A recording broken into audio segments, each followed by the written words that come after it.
ni ma en gi misebedo kiluwo en lesni mane machani opuonjowa ka wang'iyo tim mar adhula mar Harambee Stars. Victor en puoch gi pak ne Harambee Stars kaka nyithindo go nyo tugo kecha no gi tugo chuny gi te gigolo ne ongako kapani ntiere gima nyo giweyo nikech king'iyo kaka nchane gi thala adhula no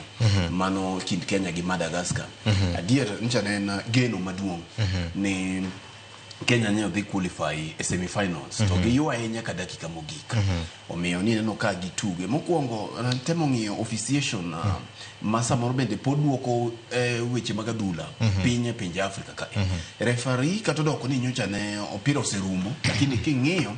gol manyocha Harambee Stars oloyo mar ariyo yes ma nolo kod Ogam ni neno ka king'iyo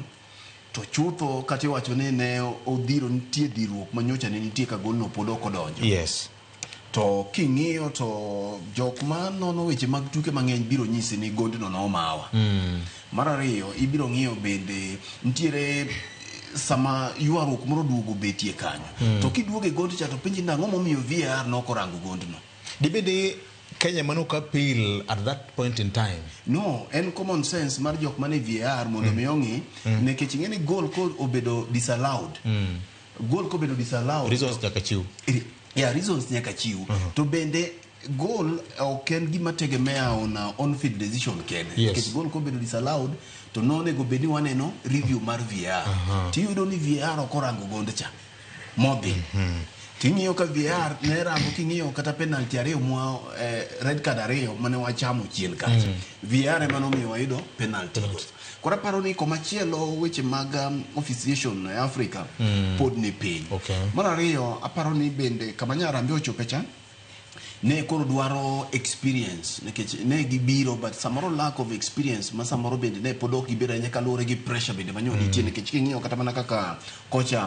Ben McCarthy nyo loso to nyinjo koko ni pressure no dwa biro malach nekech no nyiso jotuke ka koro gik sama koro idhi goye e penalty makoro chome tiela 12 to wacho ni ng'ama nigi roho mondo koro nyiedhro odhi ogo penalty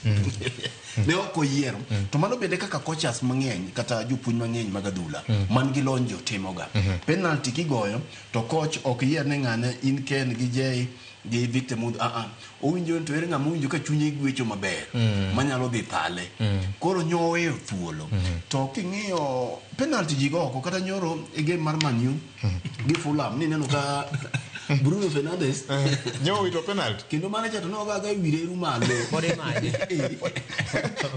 macho lo ni try opira ja body manyo kai rugby lo ni try jomoko machalo sipo Carola Luege ne wacho ni opira no lwar mana Kasarani koro kata Messi gine osewito penalties koro kwanyala blame nyithindwa go ahinya ni nyogi ginene nyogi temo kama ginyalo giki to adhula ntiere weche adek en ni inyalo locho kata inyalo dhi amodhi koro nyocha gi dhi amodhi mogi kama koro ochopie penalty koro kogike penalty to en ga 50-50 ko ike penalty kata ng'ata nyalo yude kaka ichiewo gi kaka nindo koro paro ni en poch gi pak ni Harambee Stars lessons manyo wakao kacha nyiso ni kare wan gi talent dalo moko Nick Mwendo mayande doge wer nyoko ni Kenya ok nyal dhi mabor nekech talent onge Engine Firat kocha machon yes mano kane Nick Mwendo ne president aparo ni kaka ne Makati wache ni kokalo kuom team ne chato biro yudo jotugo mara 15 mari the national team ko biro medgo olunga gine to paro ni wanyalo timo maber mabende no ayuak mane nonego kele chon kata mana World Cup ni samoro ne wanyalo qualify nikech kama ne wagike cha nyo wabiro maber mak mani bende no chako gine nikech kata jire ndo mabende nyo dogi ng'eny jo Tanzania ne ok oyue to Nyasaye bote maber nikech de koro kama okete bwi waonge Victor wawe ne jowe kamano